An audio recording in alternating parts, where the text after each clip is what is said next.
Hello everyone, welcome back to Online Help Guide. Today in this video, I'm going to show you how to turn off photo tagging on Twitter. So watch this video till the end. First, open your Twitter app. Then tap on Profile that is on the top left corner of your screen. Now tap on Settings and Privacy. On Settings page, tap on Privacy and Safety. There you will see a lot of options. Tap on Audience and Tagging. Now tap on Photo Tagging option.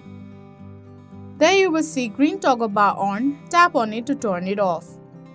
When you turn off the photo tagging toggle bar, people will not be able to tag you in any photos. So that is how you turn off photo tagging on Twitter.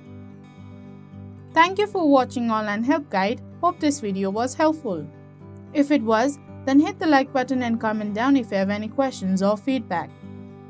Also, if you are new to our channel, subscribe and hit the bell icon on our channel so that you don't miss our upcoming videos.